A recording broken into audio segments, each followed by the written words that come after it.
The fall of a queen. The city of Arcanis was dying. Flames crawled across its marble towers. Queen Clistor ran barefoot through a corridor shattered by betrayal. Her crown was gone. Her robes were shredded. Her left thigh bled where a blade had kissed it during her escape. She stumbled past a collapsed pillar. She didn't look back. Alarms barked from all sides. Drones zipped overhead scanning for survivors. Clistor slipped into the alley behind the palace wall and she continued to stagger away. By the time she reached the slums her legs barely held. The sky here was black with smoke. A hovercraft lay cracked and crumpled in the dirt. Its driver long gone or dead. She collapsed beside it. She tensed, tried to lift herself, but her arms failed. Footsteps. Then a man appeared. Human. He crouched slowly, eyes sharp. Didn't expect royalty to fall out of the sky, he said. Clistor's lips curled into a bloodied smile. Lucky you. You going to pass out, he said. I might. Name's Clistor. His eyes flicked over her. She was purple-skinned, humanoid, exotic yes, but also dangerous. He stood, half-turned like he was walking away. Wait, she said, voice fraying. Help me. Why should I? The escape. The next morning came in shades of blue and silence. Stephen was already dressed. Clistor sat on the edge of the cot, inspecting her leg. He'd wrapped it during the night. The bandage was stained, but the bleeding had stopped. She didn't thank him. She found a clean tunic from the stash he dumped on the table. Dark gray, human cut. She slipped it over her head slowly, ignoring the way his eyes flicked up from across the room. You watching? She asked, tone lazy. Yeah, he said. Want me to stop? Stephen stood. We've got 12 hours before patrols sweep the lower levels again. We move at dusk. Where to? Old cargo yard near the docks. I know someone who prints IDs, won't ask questions. Might try to kill us. Clistor stretched. Comforting. Stephen turned away, started packing a tactical bag. Don't slow me down and we'll be fine. She snorted. I'm not the one dragging around a guilt complex and a hero complex in the same damn bag. You don't know anything about me, he said. I know you didn't leave me to die. I've made worse decisions. She moved fast across the room and grabbed his arm. Stop pretending this is just a job. You saw my ID. You know who I am. Stephen looked down at her hand. His voice dropped. I saw a woman bleeding in the street. That's it. She didn't believe that, but she let go, stepping back. You'll believe something else soon enough. They worked in silence after that, packing, planning, avoiding eye contact, but the silence wasn't peaceful. By mid-afternoon, she watched Stephen strap a second pistol to his thigh. You always carry that much firepower. He didn't look up. You always ask this many questions. Only when I'm interested. Stephen zipped the pack. When we're outside, don't speak unless I say so. Keep your face low, your stride casual, and don't run. Don't argue. Don't draw attention. She rolled her eyes. I was born into a palace, not a daycare. He stepped forward, close, then stopped. Stop acting like a child who lost her toy crown. Clistor's breath caught, not in fear but fury. Her hand came up fast, gripping the front of his shirt. You don't get to speak to me like that. You're not wearing a crown anymore, he said. And we're not in your palace. You want to survive, follow my lead. She held her ground, inches away, then did something he didn't expect. She smiled. Careful, human, she murmured. You'll tempt me to like you. Don't, he said. Why? Because I don't like people who smile before a kill. She leaned in, her lips brushing his ear. Good, she whispered. Then you won't see it coming. Then she stepped back. All business again. So. Dusk? Stephen grabbed the bag and slung it over his shoulder. We don't stop once we start. We get the IDs, then we disappear. You still haven't asked what I'll do when I'm off-world. I don't care, he said, walking toward the exit. Liar. Behind him, Clistor watched him walk into the dark hall. She followed seconds later. This was no longer just about survival. Something had started between them, and it wasn't going to stay buried.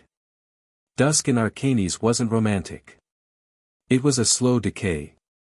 Neon signs buzzed over junk vendors and food carts, but nobody smiled here. Too close to the underworks, too far from the law.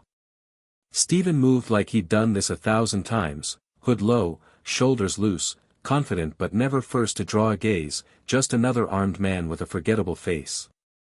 Clistor matched his pace, eyes hooded, expression neutral.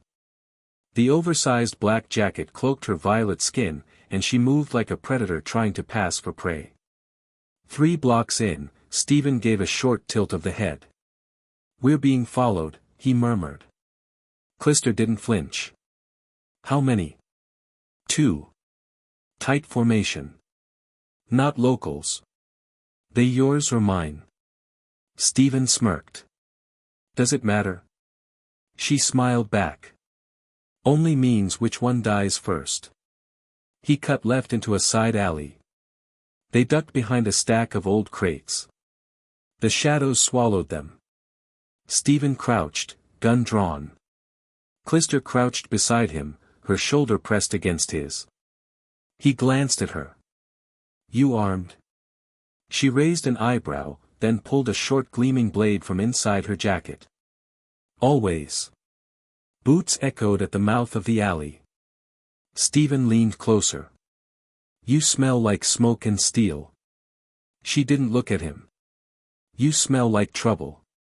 Then she added, almost too quiet to hear, I don't mind. The first bounty enforcer stepped into view. Purple-skinned humanoid, short military buzzcut. The second followed, slightly taller, bulkier, carrying a scoped rifle slung low. Stephen waited. The 2 spread out, careful. That was fine. He was better. He lunged from cover, sweeping the tall one's legs out in one clean move. The rifle hit the ground with a thud. Clistor was already on the other, her blade flashing once, twice, fast and efficient. Her enemy dropped without a sound, eyes wide in shock. Stephen slammed the bigger one into the wall. Who sent you? The enforcer didn't answer. Clistor stepped behind Stephen and placed her blade against the man's throat. He won't ask again. Still no reply. So she carved a shallow slice across the man's cheek. That's a warning, she said. Next one's not. The enforcer gritted his teeth. Council wants her dead. Full bounty. Triple if she's alive and bleeding. Stephen's jaw tightened. Why bleeding? To humiliate her. Clistor's face didn't change. But Stephen noticed the shift in her eyes. She stepped back. Let him go, she said quietly. Stephen hesitated. You sure? Let him run back and tell them I'm not the one bleeding. Stephen released him. The man stumbled, clutching his cheek. He didn't look back as his footsteps vanished into the city noise. Clistor leaned against the wall, breath slower now. Stephen looked at her. You okay? She nodded. Just tired of being hunted. He holstered his weapon. Then let's finish this. We get the IDs, then we vanish. She pushed off the wall, wiping her blade clean. And after that, you disappear just like you said. She looked at him. And if I don't want to disappear? They moved fast after that.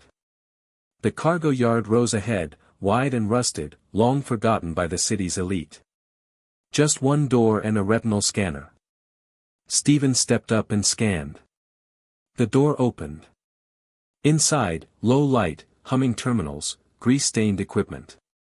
A woman sat at the desk, chewing a stim. Still alive, huh? She said without looking up. Stephen grunted. Need 2 new IDs. Full workups. Now. The woman looked up, spotted Clistor, smirked. Nice. You finally upgraded. Clistor didn't smile. Just make it fast. An hour later, they left with 2 forged identities. Stephen pocketed the cards. We lay low tonight. Move in the morning. Clistor nodded. Where? I know a place. They disappeared back into the alleys, closer now, their bodies moving in rhythm. They arrived in a few hours. The hotel was a dump. That was the point, 3rd floor of a forgotten high-rise buried in the city's industrial zone. Half the building condemned, the other half rented by smugglers, fugitives, or the kind of people who didn't ask names. Stephen unlocked the door. The room smelled faintly of rust and sanitizer. 1 narrow bed, 1 small desk. Clistor stepped inside, peeled off the oversized black jacket and tossed it onto the bed. Stephen bolted the lock behind them, then turned to her. We leave at dawn. Clistor walked to the mirror above the sink and stared at herself. Dark curls fell over one shoulder. The bruising on her jaw had deepened. Her violet skin looked paler under the flickering light. I used to sleep on sheets that cost more than this room, she said quietly. Stephen dropped his gear bag on the floor. You still can. She turned slowly. You think I care about the money? I think you care about power. Same thing. Clistor tilted her head. And what do you care about? Instead of answering, he opened the drawer, pulled out 2 burner communicators, and placed them on the table. I'll take first watch, he said. I'm not tired. Didn't ask. She crossed her arms. You always this charming, or just when you're trapped in a room with a woman who could strangle you in your sleep? Stephen stepped closer, closing the distance between them. His voice dropped to a whisper. Try it. The connection. Clistor's eyes narrowed. Her lips parted slightly. The air between them crackled with something not quite rage, not quite desire, but somewhere dangerous in between. What are you so afraid of, Stephen? She asked, not backing away. He didn't answer. Just held her gaze, unwavering. You think I'm the monster here, she continued. The exiled queen. The hunted prize. What if you're wrong? I'm not. His voice was rough. Then why help me? The question hung in the air. Stephen turned away, checking the window, the locks, the escape routes, anything but her face. I told you, he finally said. The money. Clistor laughed, a sound like broken glass. No. Money doesn't make a man's pulse quicken when death is at the door. Money doesn't make you carry a stranger through streets crawling with drones. She took a step closer. Money doesn't make you gentle when you bandage a wound. Stephen's shoulders tensed. Don't. Don't what? See you. Her voice softened. I spent my life surrounded by people who wanted things from me. Power. Favor. Status. Another step. I know what greed looks like. What's in your eyes isn't greed. Stephen turned, faster than she expected. His hand caught her wrist. Not painful, but firm. You don't know what I've done, he said. I know what you're doing now. For a moment, neither moved. Then Stephen released her, stepping back. Get some sleep. I'll wake you in 4 hours. Clistor said nothing more. She sat on the edge of the bed, watching as he positioned himself by the window, one hand resting near his holstered weapon. The silence stretched, but something had shifted. A truth acknowledged, if not spoken. She lay down, her back to him, and closed her eyes. Sleep came surprisingly fast. Dreams of fire. Dreams of falling. Dreams of a throne made of bones. She woke with a gasp, sitting upright. Bad dreams? Stephen's voice came from the darkness. Clistor's breathing steadied. How did you know? You were talking. Something about betrayal. She swung her legs over the side of the bed. The council. My own advisors. They planned it for months. Her voice was hollow. I always knew someone would try to take the throne. I just didn't expect all of them at once. Stephen moved from his position at the window, sitting beside her on the bed. Close, but not touching. Why did they turn on you? Clistor looked at her hands. I wanted change. Arcanis has existed for centuries on the backs of the lower levels. I proposed reforms. Equal distribution of resources. Education programs for the underworks. She laughed bitterly. They called me weak. Said I was forgetting my birthright. That mercy had no place in governance. And now they want you dead. Now they want me humiliated, she corrected. Death is too clean for a queen who betrayed tradition. Stephen was quiet for a moment. Then, you were trying to help people. I was trying to be a different kind of ruler. Maybe I was naive. Or maybe you were right. She looked at him, surprised. I grew up in those lower levels, Stephen said. Fought my way out. Clawed up through the ranks of private security until I could afford to disappear.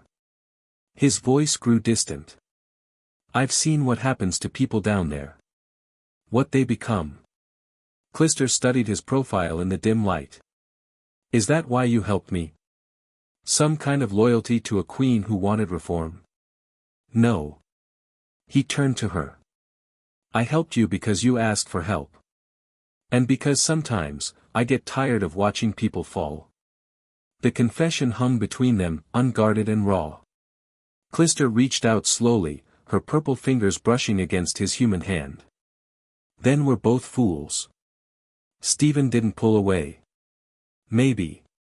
Morning came too soon. They packed in silence, but it was different now, a silence filled with unspoken understanding rather than suspicion. Stephen checked his weapons while Clistor changed into fresh clothes he'd acquired. The tunic was plain, but clean. Good enough to blend in. The spaceport will be guarded, Stephen said, shouldering his pack. We'll need a distraction. Already planned one, Clistor said.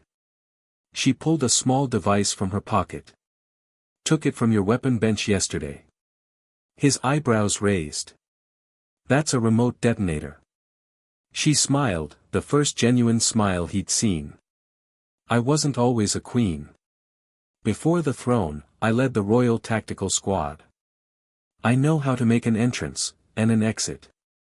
You're full of surprises. You have no idea. They left the hotel room just as dawn broke over the city's jagged skyline. The streets were quieter now, the early hour keeping most indoors. They moved with purpose, no longer pretending to be casual.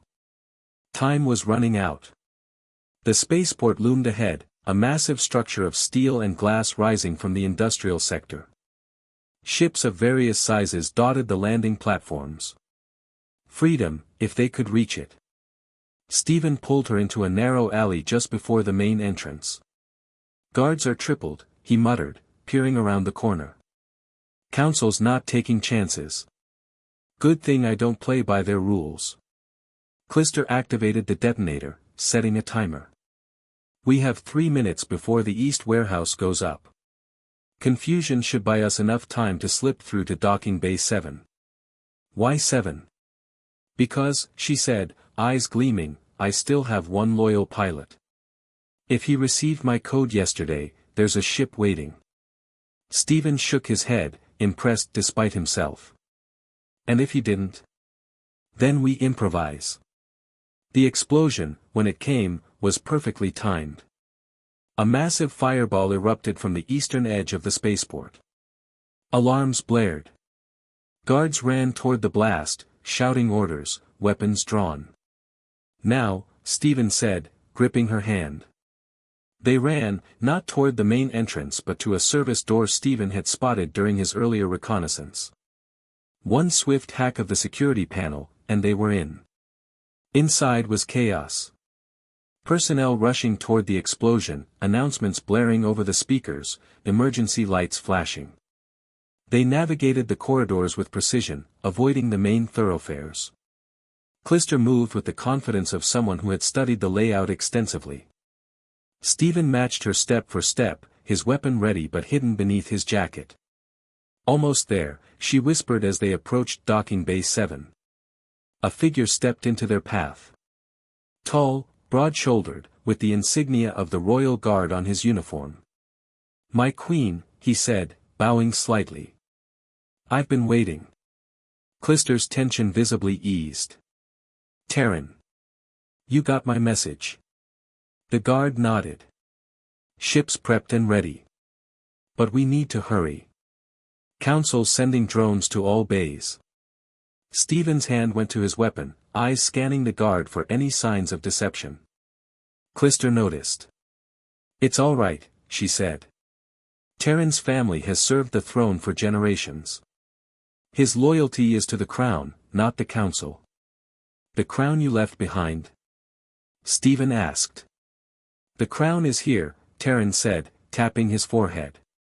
"Not in some palace vault." Stephen wasn't entirely convinced, but they had no choice. They followed Terran through a final set of doors into docking bay 7. There it was, a sleek, mid-size vessel designed for speed rather than comfort. Not ostentatious enough to draw attention, but powerful enough to break atmosphere in minutes. Terran hurried them up the boarding ramp. "Everything you requested is aboard. Supplies, credits, new identifications that will pass any system scan." "Thank you," Clistor said, genuine gratitude in her voice. Terran hesitated, then pulled something from his pocket. A small silver disc, emblazoned with the royal crest of Arcanis. "Your personal seal. I saved it from your chambers before they were ransacked." Clistor took it, fingers closing around the cool metal. "You risk too much. For the right queen. Never enough." Terran bowed once more, then turned to leave. "The autopilot is set for the coordinates you specified. I'll create another diversion to cover your launch." As he started down the ramp, Stephen called after him, "Why help her? After everything that's happened?" Terran paused. "Because some of us still believe in what she stands for." Then he was gone, disappearing back into the chaos of the spaceport. The ship's doors sealed with a hydraulic hiss. The interior was sparse but functional, pilot and co-pilot seats, a small living area, storage compartments. Signs of hasty preparation were evident in the supplies stacked against one wall. Stephen moved to the cockpit, checking the systems. "Autopilot set for Kellis Prime. That your safe haven?" Clistor didn't answer immediately. She stood in the center of the cabin, the silver disc still clutched in her hand, a look of complex emotion on her face. "It's one option," she finally said. "But first we need to break orbit. Manual override the autopilot once we're clear." Stephen's hands moved across the controls, initiating the launch sequence. "You don't trust your loyal guard?" "I trust him with my life. But even Terran doesn't know all my plans." The engines hummed to life beneath them. Through the viewport, they could see personnel running, pointing. Their departure hadn't gone unnoticed. "Time to go," Stephen muttered, engaging the thrusters. The ship rose smoothly from the platform. Outside, guards raised weapons, but it was too late. They were already accelerating upward, pushing through the lower atmosphere. Clistor strapped herself into the co-pilot seat. "Watch the rear scanners. They'll send pursuit craft." "Already on it." The ship shuddered as it hit the upper atmosphere, then smoothed out as they breached into space. The blue-green curve of Arcanis fell away beneath them, growing smaller with each passing second. "We've got company," Stephen said, eyes on the scanner. 2 pursuit vessels, military grade. Clistor's fingers flew over the controls. Routing power to rear shields. There's a weapon system, but I'd rather not engage if we can avoid it. Agreed. We just need to reach the jump point. The ship accelerated, pushing them back into their seats. The pursuit craft gained, closing the distance. They're in weapons range, Stephen warned. Almost there, Clistor said through gritted teeth. The first shot streaked past, energy bursts illuminating the darkness of space around them. The ship rocked as one blast grazed their shields. Shields at 80%, Stephen reported. Jump point in 3, 2, 1. The stars stretched into lines around them as the jump drive engaged. There was a moment of disorientation, a feeling of being everywhere and nowhere at once, then stillness as they emerged into a different sector of space. The scanners showed clear. No pursuit. Stephen exhaled slowly. We made it. Clistor unstrapped herself from the seat, moving to the viewport. Outside, unfamiliar stars glittered against the void. Not Kellis Prime, she observed. No, Stephen confirmed. I overrode the coordinates. Security measure.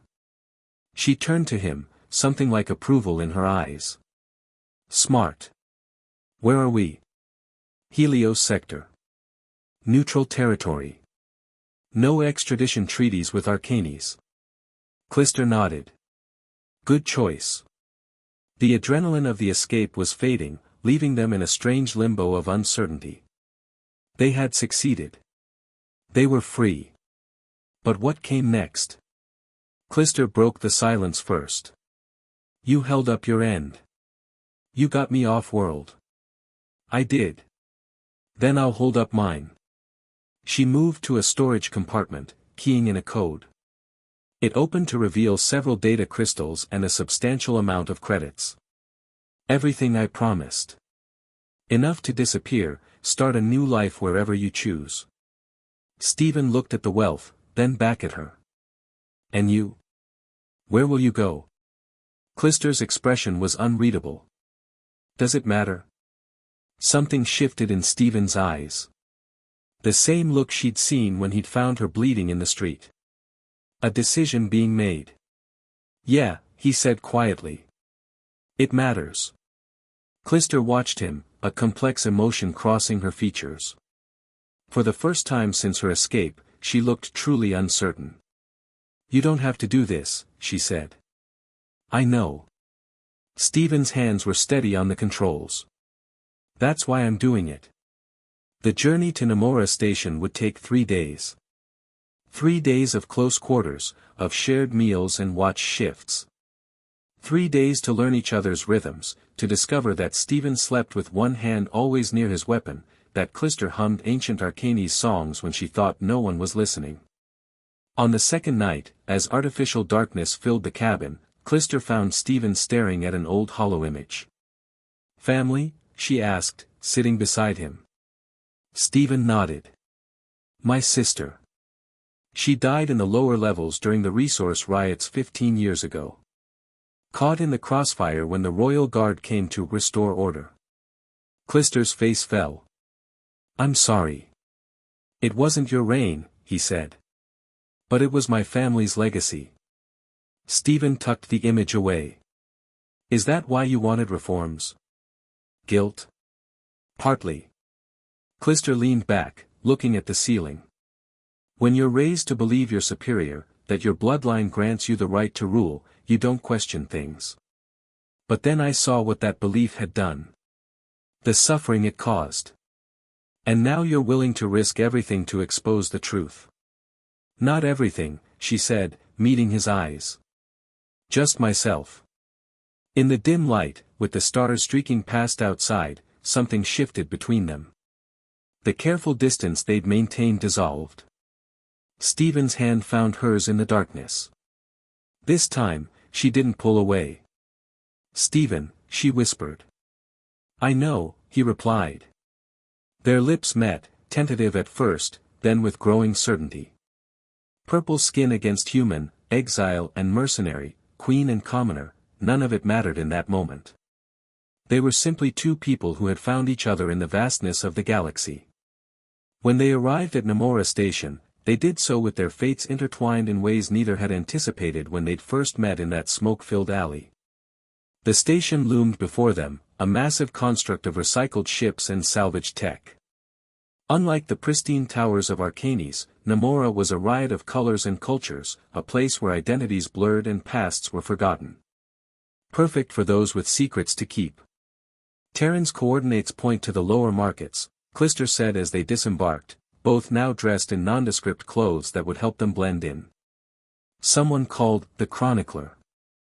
Stephen nodded, his hand resting casually near his concealed weapon. Stay close. Places like this can turn dangerous fast.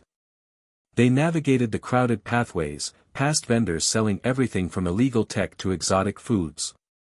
The air was thick with spices and machine oil, voices in a dozen languages creating a constant buzz of activity.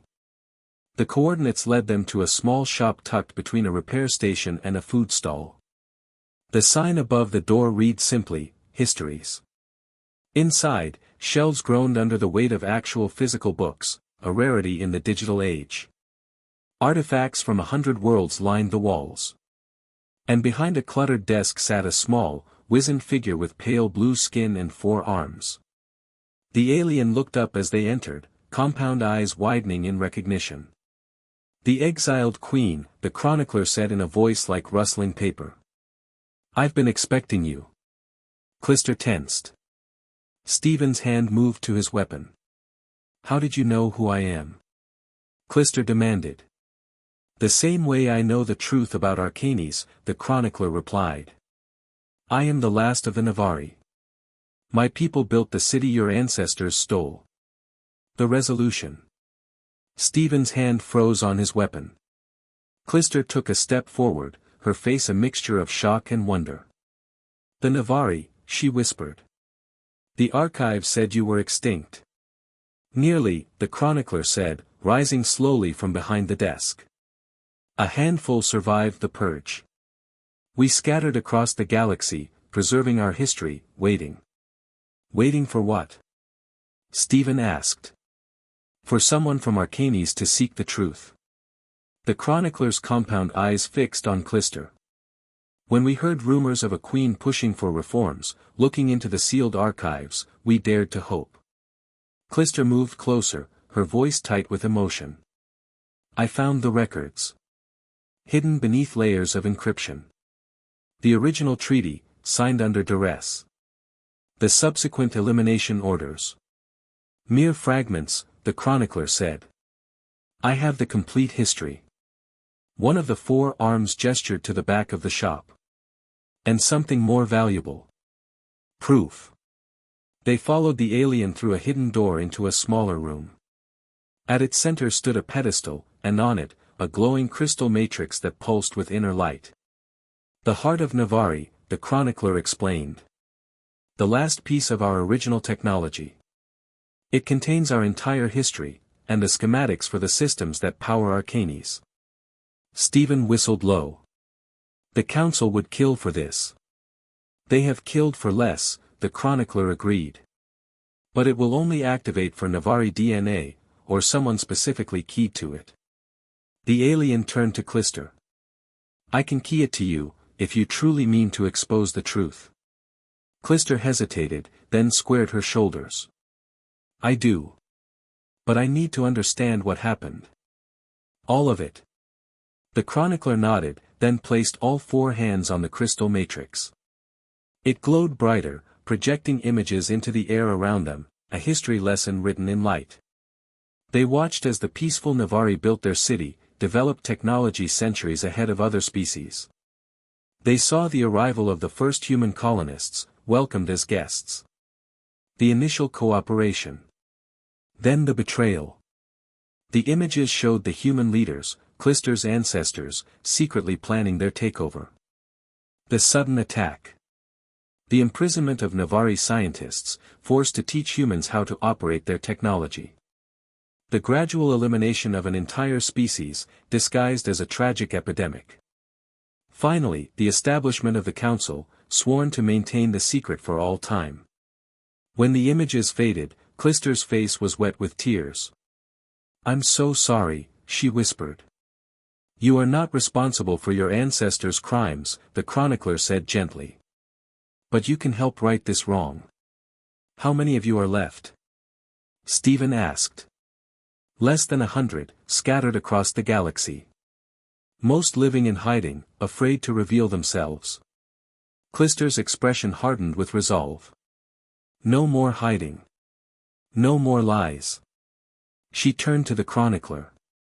"Key the matrix to me. Show me how to use it." "It's not that simple," the alien warned. "The council has agents everywhere. Even now, they hunt for you, and for any remaining Nevari. Activating the matrix will send a signal they can trace." "Then we need to be ready," Stephen said. "We need allies. A plan." "We have allies," the chronicler said. "Others who know the truth. Exiles from Arcanis who discovered fragments, like your queen. Terran has been our contact within the palace for years. So that's why he helped me," Clistor realized. "He believes in your vision for Arcanis. As do others." Over the next few days, they met these others, scientists who had stumbled upon anomalies in the Arcanis power systems, historians who had found inconsistencies in the official records, even former council members who had been exiled for asking too many questions. Together, in the back rooms of the chronicler's shop, they formed a plan. Not just to reveal the truth, but to return to Arcanis and reclaim it. "The council's power rests on two pillars," Clistor explained, standing before their makeshift war council. "The military, which they control through fear and propaganda. And the technology that powers the city, technology they don't fully understand. With the Matrix, we can control that technology," the chronicler added. "Shut down their systems, open communication channels to the public. They'll still have weapons," Stephen pointed out. "And soldiers loyal to them." "Not all are loyal," said a tall woman who had once commanded the royal guard before her exile. "Many serve out of fear. Show them the truth, give them a leader to rally behind, and they'll switch sides." "A leader like a returned queen," Stephen said, looking at Clistor. She shook her head. "Not a queen. Arcanis needs to move beyond monarchy. But I will be the face of this revolution, if that's what's needed." The plan took shape. A small team would infiltrate the palace through forgotten tunnels the Nevari had built. They would reach the central power hub, where the chronicler would connect the matrix to override the council's control. Clistor would broadcast the truth to all of Arcanis while their allies in the military created a diversion. "It's still a huge risk," Stephen said later, when they were alone in their quarters. "If we fail, then we die," Clistor finished simply. "But if we succeed, we right a centuries-old wrong." Stephen took her hand. "You know, when I found you in that alley, I never imagined I'd end up planning a revolution." She smiled. "When you found me, I never imagined I'd find something worth more than my throne." "And have you?" he asked softly. Her answer was to kiss him, a silent promise in the darkness. The night before they were set to leave for Arcanis, the chronicler performed the ritual to key the matrix to Clistor. The ancient technology recognized her as authorized, forming a bond that would allow her to access its full power. "It's done," the chronicler said. "When the time comes, you'll know how to use it." As dawn broke over Namora Station, their small fleet prepared to depart. 6 ships, each carrying a piece of the plan. Clistor and Stephen would travel with the chronicler on the fastest vessel, carrying the precious matrix. Just before boarding, Stephen pulled Clistor aside. "Whatever happens," he said, "I want you to know something." "What's that?" "Finding you was the best mistake I ever made." She laughed, the sound clear and free. "Was it a mistake?" "Well, I was supposed to be lying low, avoiding trouble. And instead, I found a cause worth fighting for." A truth worth telling. He paused. Someone worth loving. Clistor's eyes widened. They hadn't used that word before. She reached up, touched his face. We might not survive this, she warned. All the more reason to say it now. The journey back to Arcanis was tense, their small fleet using every stealth technique they possessed to avoid detection. As the planet came into view, Clistor stood at the viewport, watching her former home grow larger. Having second thoughts? Stephen asked, coming to stand beside her. No, she said firmly. Just remembering how I left, running, bleeding, afraid. Now I'm returning on my own terms. Their ship slipped past the orbital defenses using codes provided by their allies within the military. They landed not at the spaceport but in an abandoned industrial zone on the outskirts of the city. From there, they moved under cover of darkness, a small strike team headed for the palace. The chronicler led them to an entrance hidden beneath centuries of construction, a Nevari doorway that still responded to the alien's touch. The tunnels below Arcanis were ancient, glowing with the same soft blue light as the Matrix. They moved swiftly, avoiding patrols, following the chronicler's unerring sense of direction. The central hub is directly above us, the chronicler whispered as they reached a vertical shaft.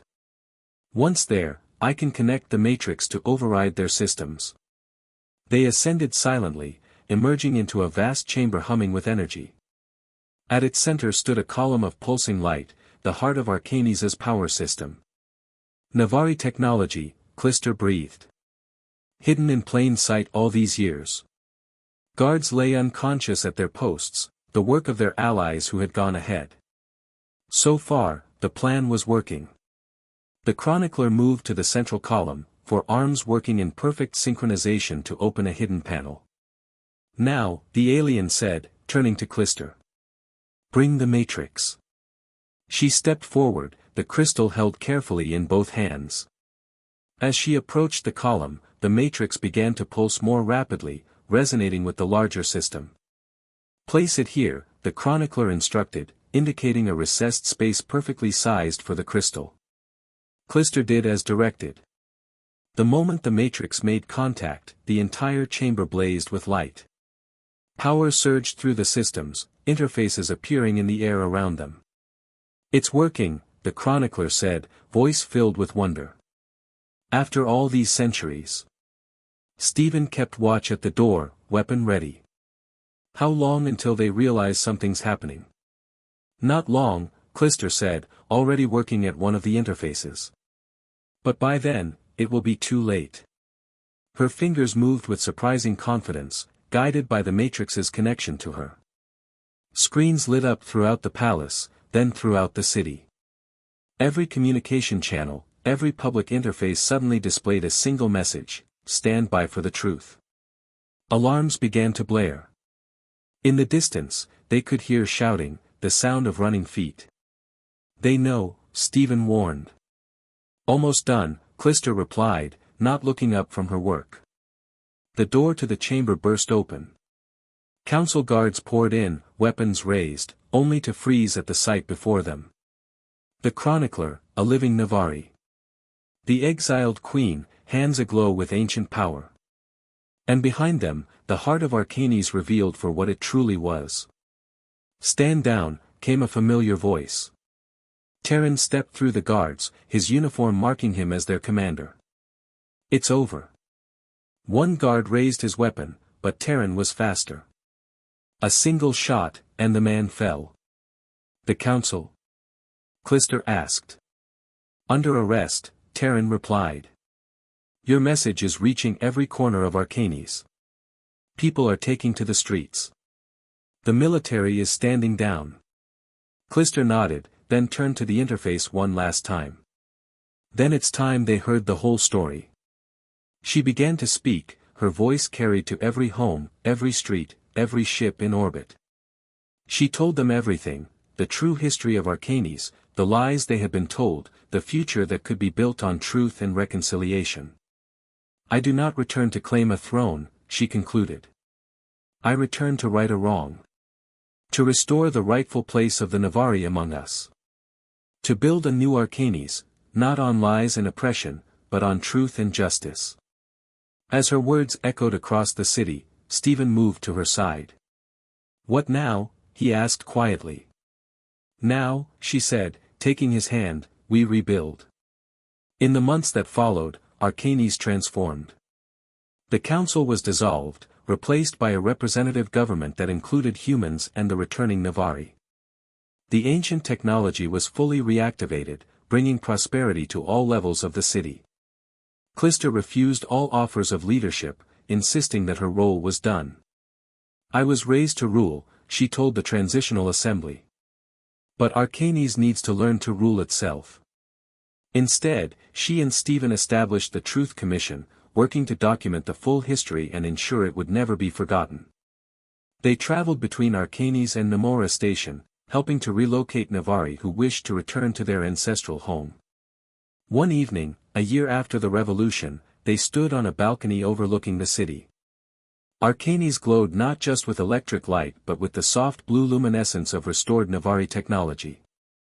The divisions between upper and lower levels were gradually healing, barriers literally and figuratively falling.